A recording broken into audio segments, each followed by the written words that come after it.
Hey there, today is Monday, July 19th, 2021. If I'm squinting today, it's because I'm fighting a bit of a headache. So pretty mild, so don't worry about it, but it's a little bit annoying. All right, so news today. Ooh, boy. Of course, there's always more on Monday because of the weekend, but should be able to get through it pretty quickly. There was a Texas federal judge late Friday who ruled that that DACA is illegal because it was not created by Congress. So they're not. There should not be any new applications for DACA because DACA was created by an executive order by Obama. And I appreciate this federal judge in Texas ruling that, therefore, it has to be stopped. Trump made a statement that crime in our country is escalating at a pace we've never seen before.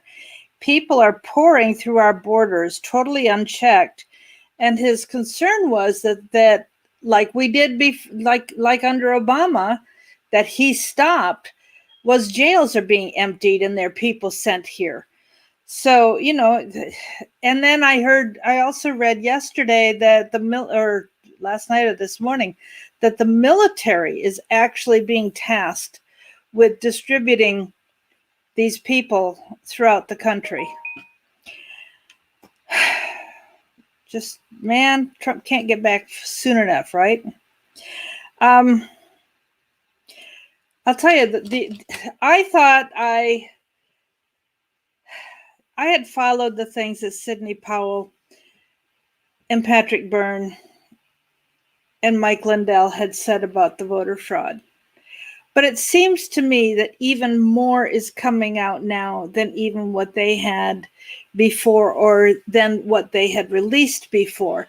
Because I heard today that at Fulton County, Georgia, where we saw so much of the fraud taking place, supposedly that's not even the worst of it in Georgia. There are many other counties that have done things even worse. And here you've got Brian Kemp, Republican Brian Kemp, and Republican Secretary of State Raffensperger certifying fake electors, saying there's nothing wrong.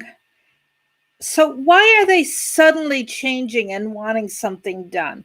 I would think that my guess is that some of the rumors we're hearing, for example, Real Raw News, some of the rumors we're hearing about the deep state being cleaned out may in fact be true. I say may, I don't know. And is that a reason for them suddenly getting scared and wanting to do the right thing? Is it too little too late? Folks, I'm just guessing all the time. I'm just guessing, but this is how my head ponders things. And is the deep state trying to escalate things to play their last card to hold on to power? What kind of danger are we in? We don't know. We don't know.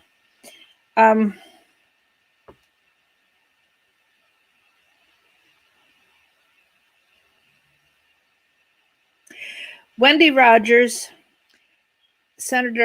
Arkansas Senator Wendy Rogers, and Pennsylvania Senator Mastriano, this weekend I read that they said the military is the only way.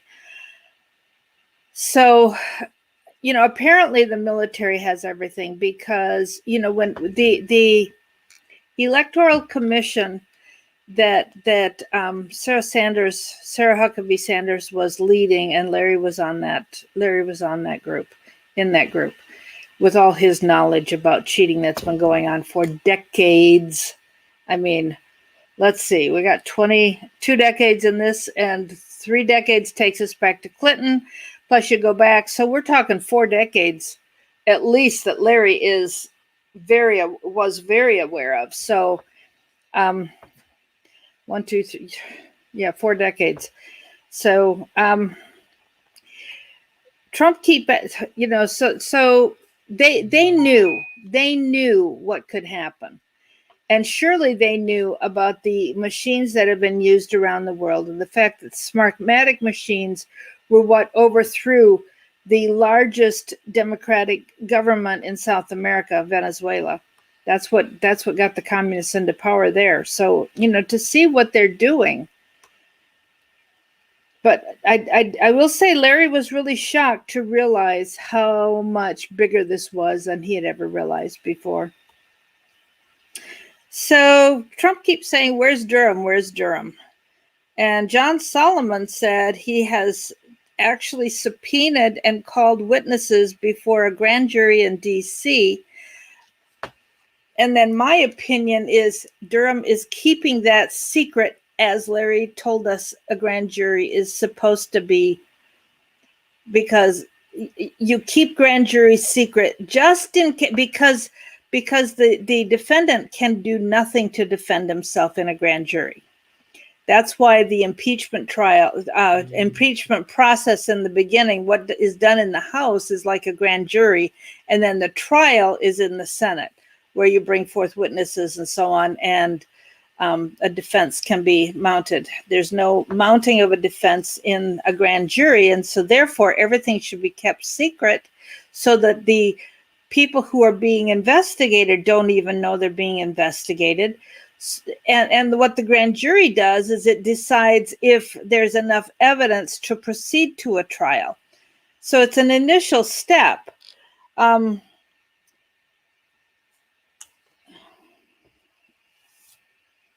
then I was a little surprised that BLM is supporting well, I shouldn't be surprised. Why should we be surprised of anything with BLM? They're supporting the Cuban government. BLM is a communist organization, so of course they're supporting the government in Cuba. So I loved what Marco Rubio said this weekend. He said, "Fine, you want to support the Cuban government? We'll pay to fly you down there. Just stay there." I thought that was pretty funny. I'm not quoting him. That's my take on what he said, but I thought that was pretty funny. Now, did you guys hear what was said on Saturday?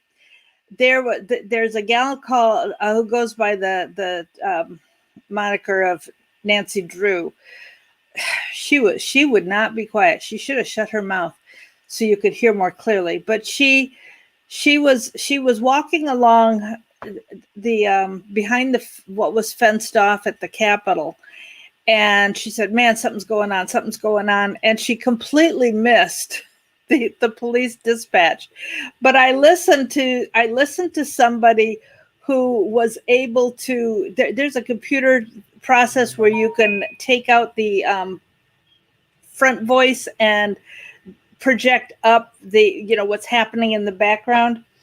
And what was said was the police dispatcher saying, quote, and I have listened to this probably 8 different times, so I know this is what was said: "Hold traffic on the avenue. President Trump and Kennedy released." Now the question is, which Kennedy? Is that Senator Kennedy? Is it, the rumors are that it's JFK Jr., that he had faked his death and he's back and will be the vice president. That's the rumor. But, nobody has seen evidence of that yet, but that's the rumor. So, anyhow, and it was the big black beast. There were two of the vehicles that looked like the beast carrying flags, American flags, and then a whole bunch of Secret Service and police escorting in front and behind. So it was something significant, whatever it was.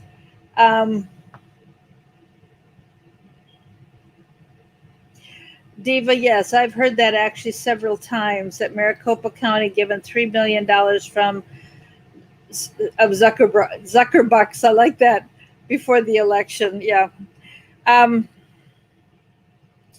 I also read this weekend that on January 6th, the reason that Congress was evacuated, the Capitol was evacuated on January 6th, was because they had heard there was a threat of a pipe bomb.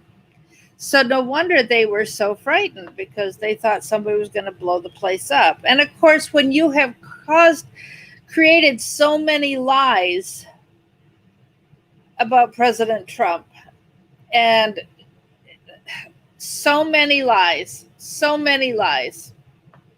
Oh yeah, there were so many film crew there on Saturday, exactly. And she noticed, and of course, they all came running out of Congress just before this parade of vehicles went by. So, folks, listen. There's a delay between when I speak and when you hear it, and then of course there'll be a delay again before I can read what you put in the chat. So if I bounce around at times, that's why. I'm doing my best to read what's going on, respond to it immediately, as well as stay on track with what I'm talking about now. I understand with the protests going on in Cuba that there are already 400 Cuban citizens dead or missing. Um, I also read that they are pulling people out of their house to shoot them. Um, man, we got to be praying for Cuba, for the Cuban people. But I mean, the stories I read of increasing numbers of countries around Europe with the flooding going on, how brown and nasty the water is, and when the water recedes, the piles of debris, broken houses, cars, everything piled up so ridiculously high, and people missing. And God promised with the rainbow after Noah that he would never flood the earth again, but that doesn't mean there won't be floods in areas. So there's so many people around the world that need our prayer. With what's going on, and here I am bouncing around on my own, skipping lines and bouncing around on my own here. Biden is blaming COVID for what's going on in Cuba, not the repressive government. So, he's supporting what the Cuban government is doing. Um,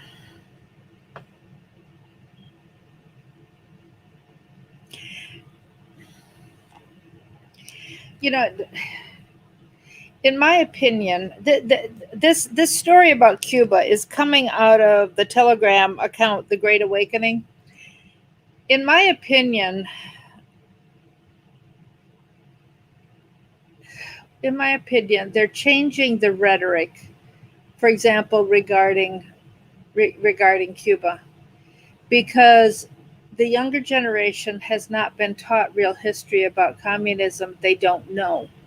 They have been told they've been taught that communism makes everything equal, not realizing that there's never going to be equality, because the elite always are going to have more, and they just want everything else equal at the bottom. And when you see the hypocrisy of kids decrying capitalism while they sit there on their expensive cell phones in their top dollar shoes and so on, I mean, the inconsistency there is beyond their comprehension. They don't even realize it. Oh yeah, the Bay of Pigs is definitely significant. It was a 3-day event with a nuclear scare, and I keep hearing, think of the Bay of Pigs, something's coming, and it could very well be that they are planning some kind of an attack on the nuclear power plants. So be aware of where the power plants are in relation to you.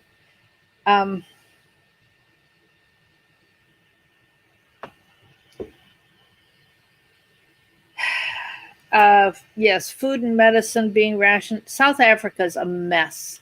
South Africa is a mess. They have done their best to eliminate the white farmers who produce the food. The blacks are, and forgive me for sounding racist, this has nothing to do with racism. This has to do with who we see. I can't help the fact that the farmers not all the farmers are white, of course not, but most of them, to my understanding, are, because they were the Dutch that settled in South Africa. And then you see all this rioting and looting going on, and then the lines for food are miles long.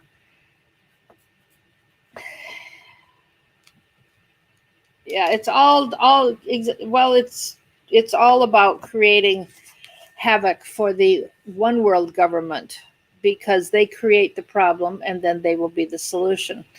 So another story in the Great Awakening on Telegram was that 500,000 Chinese have written to the World Health Organization, asking for an investigation of the Fort Detrick lab in Maryland. I used to live half an hour from there, and my daughter used to work at a university just down the street from there.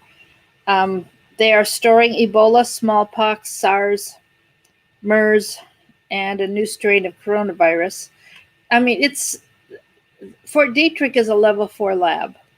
I have heard the claim that this coronavirus 19 originated in research at, gain of function research at Fort Detrick. Dr. Judy Mikovits used to work with Fauci. She was working on gain of function research on HIV back in the day when that was so prevalent and went throughout Africa, destroying killing so many parents, and so many children were left orphaned. Are this making children into orphans? Is that all about acquiring kids for the despicable deeds of darkness? Is how I'm going to say that. A lawsuit. There was a big event, a couple big events in Anaheim, California this last weekend. And out of it came a lawsuit against the government because of 45,000 deaths within 3 days of getting the shot. The VAERS report lists 11,000, but there's a doctor who is saying no, he's aware of. There are 11 different reporting streams. Not all of them are reporting. And that's why the numbers are much higher than the VAERS indicates. VAERS, VAERS, Vaccine Adverse Effects Reporting Service. And then one more from the Great Awakening. It says, a quote from Trump: "Believe in something, even if it means sacrificing anything." I appreciated that. I appreciated that quote from him, because we believe in God. And if our faith in God is real,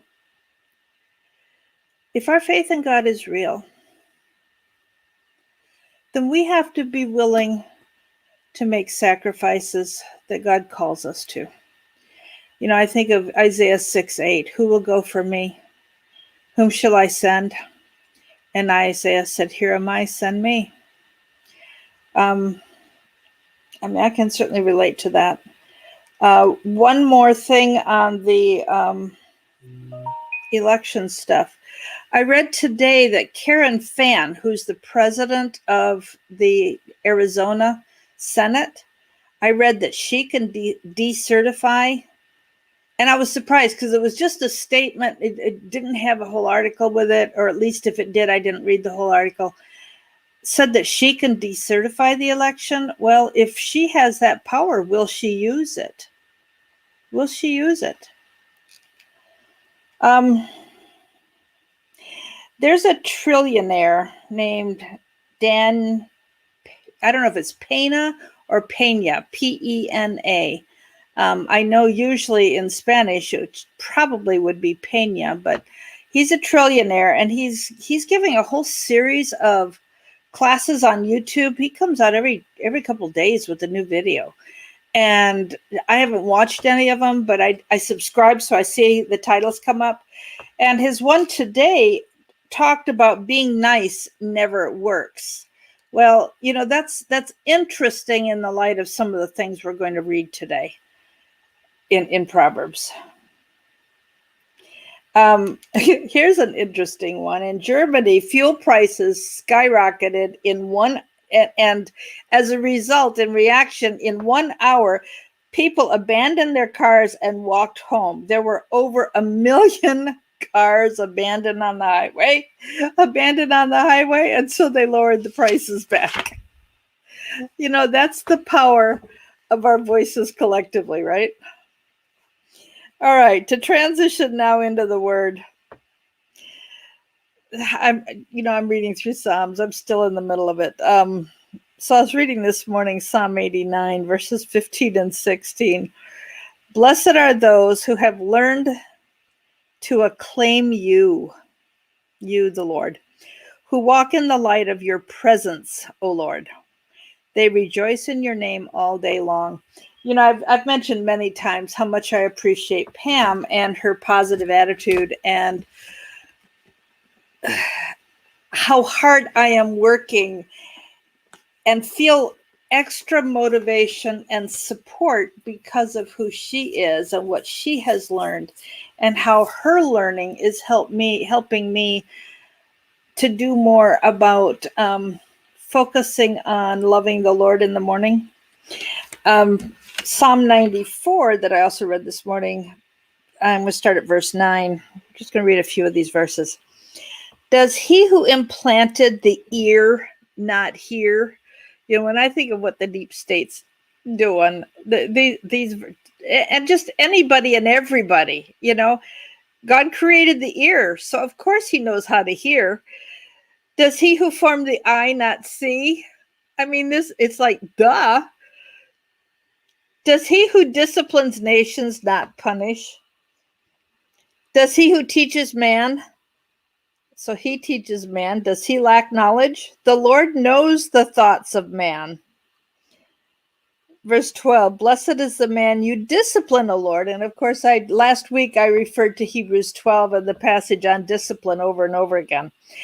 I think nearly every day I read or referred to that passage in Hebrews 12. Blessed is the man happy. It's good for you to be disciplined by the Lord. The man you teach from your law, you grant him relief from the days of trouble. Down to 15, judgment will again be founded or based on righteousness, and all the upright in heart will follow it. Man, that's what we're praying for, right? Not being sweet, just honest, Pam. Verses 18 and 19 of Psalm 94. When I said my foot is slipping, your love, O Lord, supported me. When anxiety was great within me, your consolation brought joy to my soul. So when we get into, we're going to read Proverbs 19 today. I'm not going to touch 17 and 18 that we would have read over the weekend. I'm going to get back to that at another time, at least not today. But Proverbs 19 starts again with the word better. We heard the word better is, something in verse chapter 15 and 16, but we're going to, I looked up the word better in Bible Gateway. So I'm going to read quite a few of these verses before we get on to chapter 19, and hopefully we'll get all the way through it.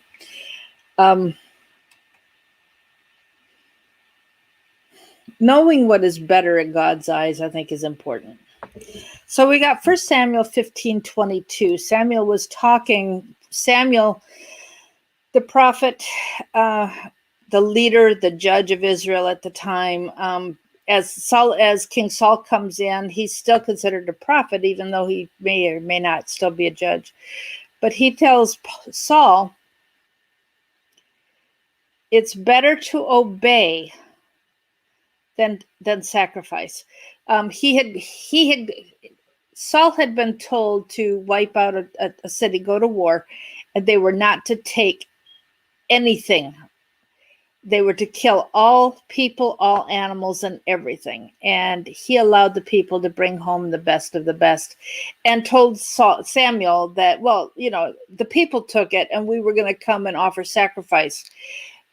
And Samuel says, it's better to obey than sacrifice. It's better to hearken to the Lord than your sacrifice with the fat of the animals. And then going down into back into the Psalm, hang on, let me scroll down here. Psalm 37:16, a little that a righteous man has is better than the riches of many wicked. And we read something like that in Proverbs 15. Psalm 63:3, because your loving kindness is better than life. Therefore, my lips will praise you. Your loving kindness is better than life itself. Psalm 84:10. A day in your courts is better than 1,000 days anywhere else. You know, that's that song, better is one day in your courts than 1,000 elsewhere. Psalm 118, verses 8 and 9. It's better to trust in the Lord than to put confidence in man. It's better to trust in the Lord than to put confidence in princes or leaders. Psalm 119:72. The law of your mouth is better unto me than thousands in silver and gold.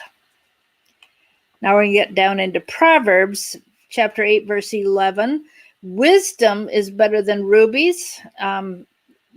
Chapter 8 of Proverbs also says better than gold. All things that a man might desire is not to be compared to wisdom.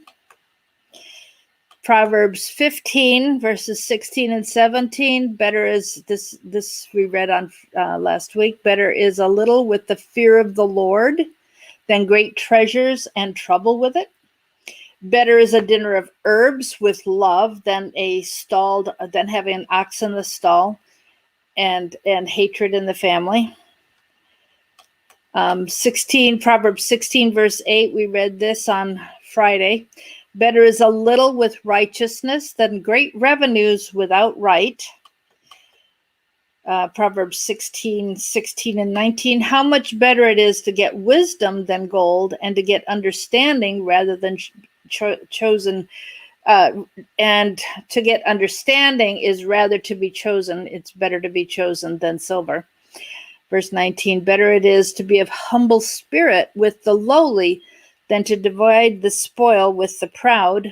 And then Proverbs 16:32. He that is slow to anger is better than the mighty. He that rules his spirit is better than he that takes a city. So you're ruling your spirit rather than ruling a city. It's more important to have self-control.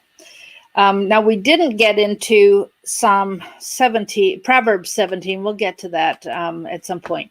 Better is a dry morsel with quietness than a house full of sacrifice with strife.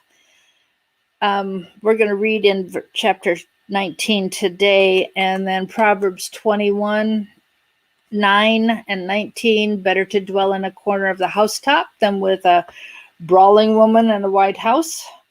Better to dwell in the wilderness than with a contentious and angry woman. Proverbs 25:7 and 24. It's better that it be said of you, come up hither, than to be put lower in the presence of the prince. That's also in James, I believe, chapter 2. It's either chapter 1 or 2, where it's better to take a seat at a table at a humble among people who are humble, and be better to be asked to come up to the head of the table than it is to go seat yourself at the head and be asked to move and vacate for somebody else more important than you. Proverbs 25:24. Better to dwell in the corner of a housetop than with a brawling woman in a wide house. Proverbs 27:5 and 10. 27:5 and 10. Open rebuke is better than secret love. Don't forsake your own friends or your father's friends. Better is a neighbor nearby than a brother who's far away. And Proverbs 28:6. Better is the poor that walks in uprightness than the one who's perverse in his way, even if he's rich. Ecclesiastes 4 says quite a few things about what's better. Verses 6 and 13 says better is a handful with quietness than both hands full of travail and vexation of spirit. Better is a poor wise child than an old foolish king who won't take admonishment. Ecclesiastes 5:5. It's better that you should not vow than vow and not keep your word. Ecclesiastes 7:1, a good name is better than anything precious. And Ecclesiastes 3:5, sorrow is better than laughter. For by this, and I was surprised at this, sorrow is better than laughter. And here's why. Because by the sadness of your countenance, the heart is made better. There's something about sorrow where you when you're in sorrow, you tend to ponder your life more deeply.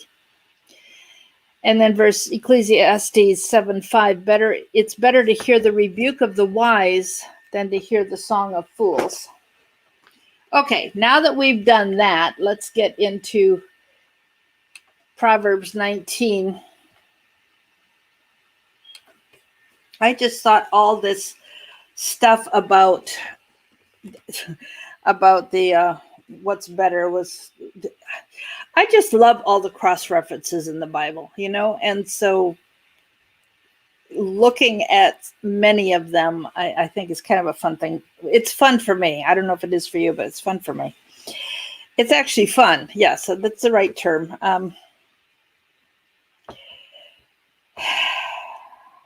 So Proverbs 19, better a poor man whose walk is blameless than a fool whose lips are perverse. It's not good to have zeal without also having knowledge, because you see fools that just run ahead. They're full of zeal, but they don't know what they're doing, so they make stupid mistakes. It's not good to be hasty and miss your way. A man's own folly. It just reminds me how many people do we know refuse to ask for directions, and they're just determined they're going to get where they want to go, but they're not going to ask for directions, and all kinds of folly happens that way. A man's folly ruins his life, yet his heart rages against the Lord. Even though he's ruining his own life, he's still raging against the Lord. Wealth brings many friends, but a poor man's friends desert him. But whether you have wealth or you don't, your true friends are the ones that are going to stick with you no matter what. And like Trump said, it was good for him to go bankrupt, because then he knew who his real friends were. A false witness will not go unpunished. And we got to remember that. Once again, think about all these things that have to do with the mouth and the tongue and the lips. A false witness, your fake words, will not go unpunished. And he who pours out lies, that's coming out of your mouth again, will not go free. Many curry favor or suck up for favor, and everyone is the friend of a man who gives gifts. I tend to take that to heart, and when I'm trying to open a door to relationship, or when I was I wanted the teachers to think favorably of our family. I know at the time when my kids were little, I had money to do things. But, to tell you the truth, it didn't take that much money. I made a deal with a florist. I said, for the whole year, I will come in here every Monday morning and I will buy flowers. I went to the thrift store and bought bud vases for 25 cents a piece. And I got a deal with the florist. Carnations, 3 for $1. I didn't bother with the greenery or anything. I just did the flowers. And I went to every teacher. And it wasn't just my kids' teachers. I did it to every teacher in the school.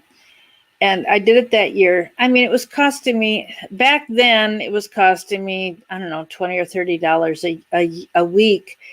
I could afford that. I couldn't afford to do that now. If I were to do it now, I would only do it for my kids' teachers. But for 30 cents a piece, I brought a carnation to every teacher every Monday, the whole year. And they always had something pretty on their desk. The issue isn't the money spent. The issue is, and I started at the beginning of the year, I'm going to do this for you every week. Seeing my consistency made an impression. When I would buy flowers for myself, a bouquet of flowers, I'm talking about a $4 or $5 bouquet. They can hardly find a $4 bouquet anymore. But now the cheapest tends to be $5, and you don't get a lot of flowers in it. But I started buying flowers not every week. It just maybe once a month. I would always divide it in half. Even if I was buying a $2 bouquet of daffodils, I would divide it in half, and I would give half of it to somebody. Like I said, it doesn't take a lot. There's so many things you can do. A note, just a note of encouragement to somebody. These are things, especially in this time when we're not to get together in person, there are things that we can do to build relationship that really are minimal in cost, that all of us can do. And if you've got a phone, you can use it. It doesn't cost much to call somebody and say thank you for who you are. So a poor man is shunned by all his relatives. How much more do his friends avoid him? Though he pursues them with pleading, they're nowhere to be found. I think of my cousin's granddaughter. Had surgery beginning of the year for a heart condition they knew she'd been born with. Something went wrong. She was without oxygen far too long. They did bring her back, but she's been, the devastation to her is just profound. And I have prayed over and over again. I understand so much of what they're going through. Unfortunately, I understand. Or fortunately, I understand because I know how to pray. But I pray that even though he's, an associate pastor at the church, that the church, Americans tend to show up for an acute situation, but people get tired of chronic situations. So, the little girl's name is Natalie. I pray that people will not give up on being there to help Natalie. So he who gets wisdom, I'm now in verse 8, he who gets wisdom loves his own soul. He who cherishes understanding will prosper. And we had a discussion a few chapters ago. What does prosperity mean? It means more than just having money here and now. There are many things by which you can prosper. And remember, getting wisdom and understanding is better than getting riches. A false witness will not go unpunished. He who pours out lies, here's the tongue again, will perish. And that is just, what we said here it is repeated from verse 5 that said a false witness will not go unpunished, and he who pours out lies will not go free. Here it says he who pours out lies will perish. Proverbs 19 verse 10, it's not fitting or not appropriate for a fool to live in luxury. How much... Sorry, I'm laughing with the picture of the Beverly Hillbillies. How much worse for a slave to rule over princes? A man's wisdom gives him patience. It's to his glory to overlook an offense. Boy, so my agent sent me a picture or an address this morning to look up, to possibly go look at. There was the contractor had, obviously a contractor had bought the house for $120,000 a few months ago, has remodeled the house. It's now on the market for over $200,000. Better a poor man than a liar. So it's on the market for over $200,000.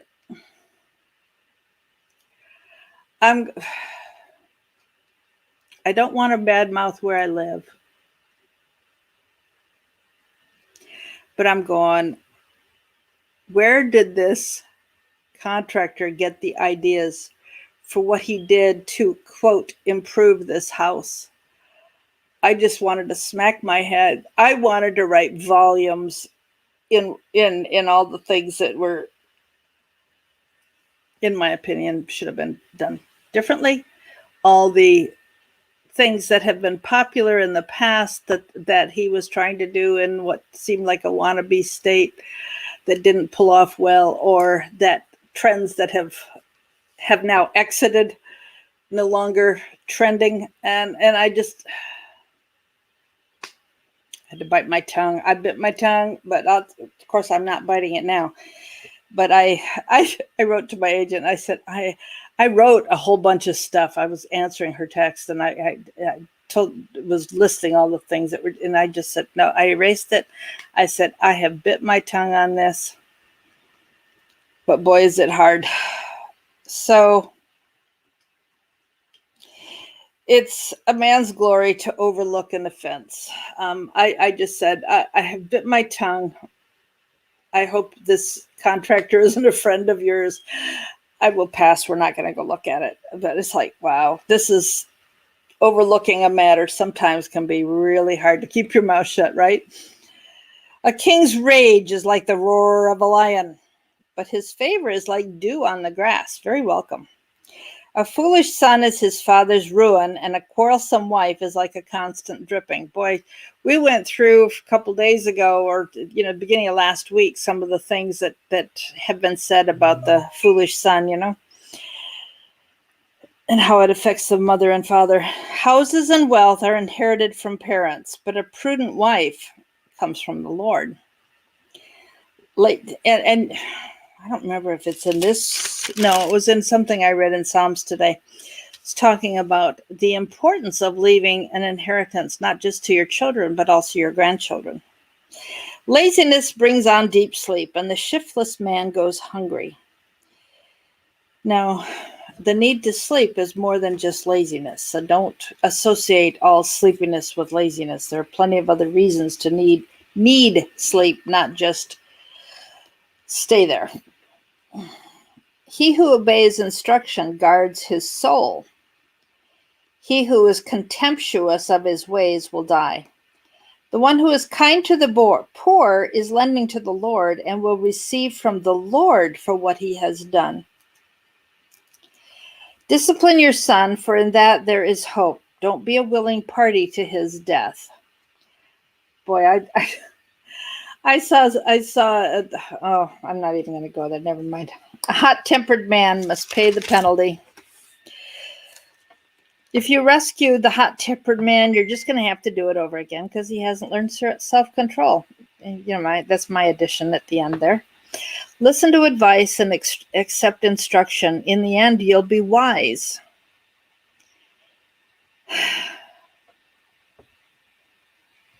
There are some of the young people who really are seeking after wisdom, and boy, God bless them abundantly for that.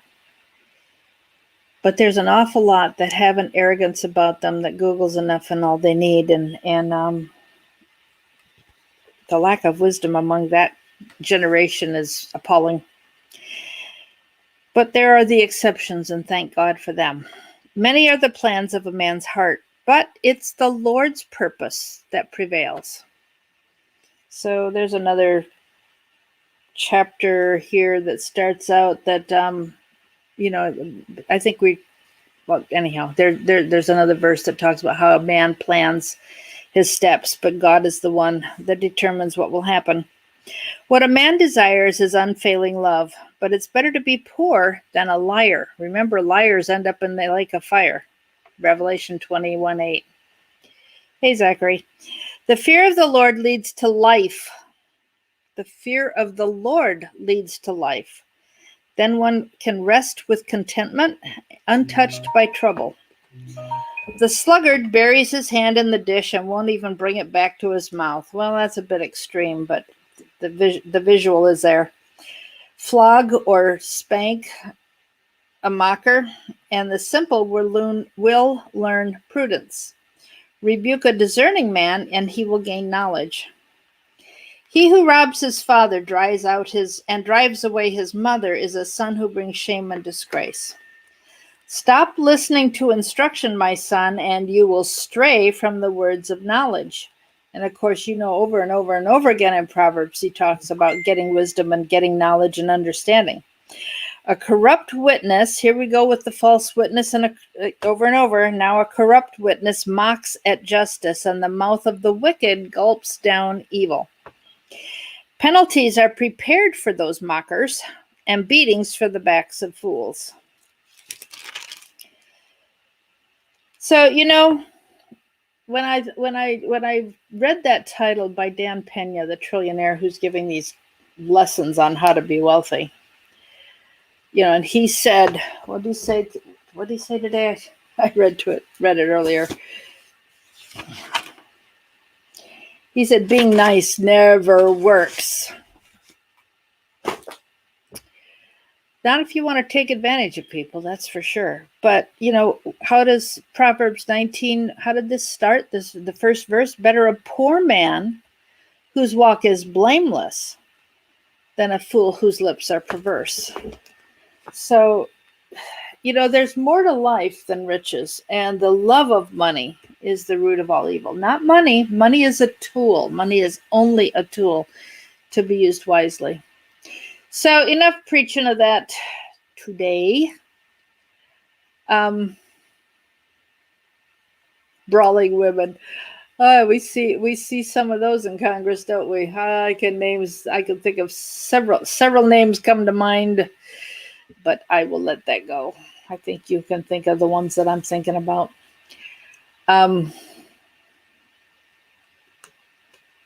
That's it for today. We'll be in chapter 20 tomorrow. At some point, we will pick up and catch up on 17 and 18. Depends on how much news there is tomorrow and how quickly we can get through chapter 20. I think 20 is another long chapter, so we may have to just save 17 and 18 till the end. God bless you very much, and we'll see you tomorrow. Bye-bye. As long as we have internet, we'll see you tomorrow.